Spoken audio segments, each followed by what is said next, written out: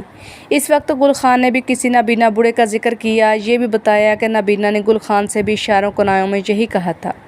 دیوانہ جس کام سے وہاں کسی پروانے کا انتظار کر رہا تھا اسے نواز کر چلا گیا، اب کبھی واپس نہیں آئے گا۔ تم کیا سوچ رہے ہو لیاقت؟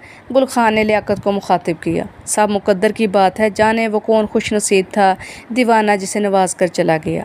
تم پریشان مت ہو، اوپر والا سب کا نگہبان ہے۔ تم نے ٹھیک کہا، لیاقت نے مختصراً جواب دیا۔ پھر اس نے گھر کے دروازے پر جا کر فرحین کو آواز دی اور خود دوسری طرف منہ کر کے کھڑا ہو گیا۔ جب فرحین نے اسے بتایا کہ زرینہ جا چکی ہے تو وہ پلٹ کر اندر آ گیا۔ اس کے ذہن میں جو گتھی کل شام سے الجھ رہی تھی وہ جیسے اچانک ہی سلجھ گئی۔ اس کے ذہن میں ایک جملہ گنبد کی صدا بن کر چکرانے لگا، وہ خوش نصیب تم ہی ہو لیاقت حسین، دیوانہ تمہارا ہی منتظر تھا، وہ تمہیں نواز کر اب کسی اور طرف نکل گیا۔ زیادہ پی لینے کے سبب افضل خان کی آنکھ صبح ذرا دیر سے کھلی، لیکن وہ پریشان نہ ہوا، اس لیے کہ شیخ حامد کو بیرون ملک گئے ابھی صرف 1 دن ہی گزرا تھا۔ اس کے علاوہ باہر کے کام کی دیکھ بھال بھی افضل خان کے ذمے تھی، اس سے سوائے بگ باس کے اور کوئی باز پرس نہیں کر سکتا تھا۔ سب سے پہلے اٹھ کر نیم گرم شاور لیا تو اس کے ذہن پر طاری بھاری پن چھٹنے لگا۔ لباس تبدیل کرنے کے بعد اس کے ذہن میں سب سے پہلے میڈم روبی کا خیال آیا۔ اس نے ایک بار پھر روبی کی پرکشش آفر پر غور کیا، پھر موبائل اٹھا کر اس کا نمبر ملانے لگا۔ اس کی آنکھیں کسی شکاری عقاب کی طرح روشن نظر آ رہی تھیں۔ ہیلو، دوسری طرف سے ایک نسوانی آواز ابھری تو وہ سنبھل کر بولا، مجھے میڈم روبی سے بات کرنی ہے۔ سوری، وہ ابھی تک ہوش میں نہیں آئیں، اس کے علاوہ ڈاکٹر نے بھی سختی سے ہدایت کر رکھی ہے کہ میڈم کو ڈسٹرب نہ کیا جائے۔ آپ؟ افضل خان نے مختصر لہجے میں اپنا مقصد واضح کرنے کی کوشش کی۔ میں ریڈ کراس ہسپتال کی ہیڈ نرس بول رہی ہوں، سنجیدگی سے جواب دیا۔ ڈاکٹر کا خیال ہے میڈم کو کب تک ہوش آ جائے گا؟ افضل خان اور محتاط ہو گیا۔ روبی کے ہوش میں نہ آنے والی بات نے اسے چونکا دیا تھا۔ یقین سے کچھ نہیں کہا جا سکتا۔ کیا وزٹرز کو میڈم سے ملنے کی اجازت ہے؟ اس کا جواب ڈاکٹر ہی دے سکتے ہیں۔ دوسری جانب سے رابطہ ختم کر دیا گیا۔ افضل خان موبائل رکھ کر سوچنے لگا۔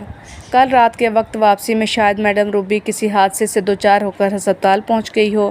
ممکن ہے ایک پیک کا نشہ ہی اس حادثے کا سبب ہو، لیکن ہسپتال کی ہیڈ نرس کے لب و لہجے کی سنجیدگی نے افضل خان کو بھی ڈسٹرب کر دیا تھا۔ رات وہ اسی کے اپارٹمنٹ سے گئی تھی۔ ہو سکتا ہے اس نے یہ بات ڈاکٹر کو بتا دی ہو کہ وہ کہاں سے آ رہی تھی، کس سے ملنے گئی تھی۔ اس کے علاوہ بھی بہت سارے امکانات تھے۔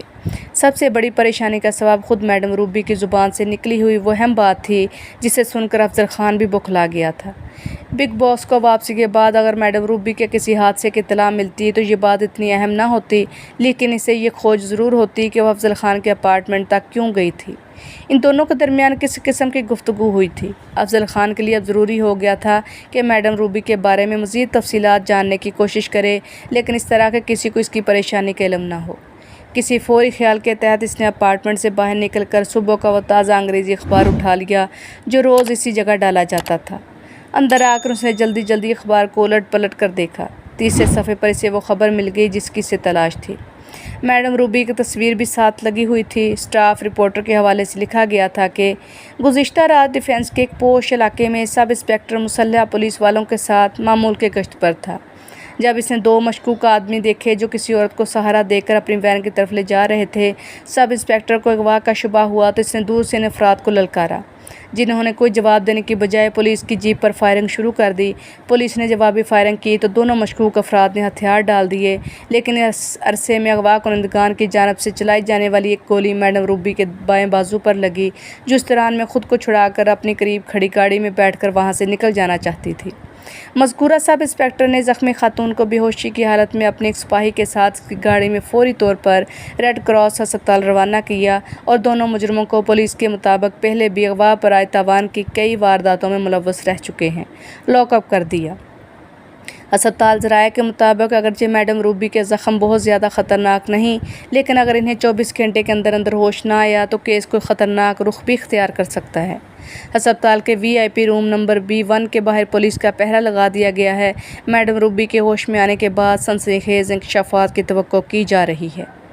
اگرچہ افضل خان کے اپارٹمنٹ کا نام نہیں آیا تھا، لیکن اخباری رپورٹ پڑھ لینے کے بعد اس کی پریشانی ضرور بڑھ گئی تھی۔ اسے یقین تھا کہ دونوں زیر حراست مجرم میڈم روبی کا تعاقب کرتے ہوئے وہاں تک پہنچے ہوں گے۔ واپسی پر انہوں نے روبی کو اغوا کرنے کی کوشش کی ہوگی، لیکن پولیس نے بروقت ان کا پلان چوپٹ کر دیا۔ بہرحال میڈم روبی کے ہوش میں آ جانے کے بعد یا پھر عدالت میں دوران تفتیش اس کے اپارٹمنٹ کا نام بھی ضرور آئے گا۔ یہ بات افضل خان کے لیے کسی طور پر مناسب نہ تھی۔ اس سے پہلے کہ روبی کے ہوش میں آنے کے بعد پولیس افسران سے تفتیش کریں، کسی نہ کسی طرح افضل خان کا اس سے ملنا ضروری ہو گیا تھا۔ افضل خان ابھی کوئی راستہ نکالنے کے بارے میں غور کر ہی رہا تھا کہ اس نے فون کی گھنٹی بجی۔ اس نے کچھ تامل کے بعد ریسیور اٹھا لیا۔ افضل خان، اس نے اطمینان سے کہا، میں شبنم بول رہی ہوں۔ دوسری جانب سے افضل خان کے دفتر میں کام کرنے والی ٹیلی فون آپریٹر کی آواز ابھری۔ تم نے آج کا اخبار دیکھا؟ کوئی خاص خبر؟ ہاں، مشہور کروڑ پتی خالد ریاض کی بیوہ کو کل رات کچھ لوگوں نے اغوا کرنے کی کوشش کی، لیکن اسی دوران میں پولیس کے راؤنڈ پر آ جانے سے وہ اپنے مقصد میں کامیاب نہ ہو سکے۔ بہرحال پولیس اور مجرموں کے درمیان ہونے والی فائرنگ کے دوران میں میڈم روبی بھی زخمی ہو گئی اور اس وقت وہ ریڈ کراس ہسپتال میں گزشتہ 12-14 گھنٹوں سے بے ہوش پڑی ہیں۔ تمہیں اس خبر سے کیا دلچسپی ہے؟ افضل خان نے بظاہر بے پرواہی سے جواب دیا۔ اسے جس علاقے سے زخمی حالت میں پایا گیا ہے، اسی ایریا میں تمہارا اپارٹمنٹ بھی ہے۔ کیا کہنا چاہ رہی ہو؟ افضل خان نے تیز لہجے میں سوال کیا۔ کچھ دنوں سے یہ خبر گشت کر رہی ہے کہ میڈم روبی کسی وجہ سے تمہاری شخصیت میں دلچسپی لے رہی تھی، شاید تم بھی؟ نان سینس! افضل خان جھلا گیا۔ میں اس قسم کی بےہودگی پسند نہیں کرتا۔ آئندہ خیال رکھنا، تمہاری جگہ اگر میں ہوتی تو شاید میں بھی الجھ جاتی۔ شبنم نے الفاظ چباتے ہوئے کہا۔ بگ باس کے آنے میں شاید 2 دن اور باقی رہ گئے ہیں۔ بگ باس کا ان باتوں سے کیا تعلق؟ افضل خان نے ہونٹ چباتے ہوئے سوال کیا۔ ان باتوں سے نہ صحیح، لیکن تم سے تو ہے۔ شبنم کا لہجہ اس بار بھی معنی خیز تھا۔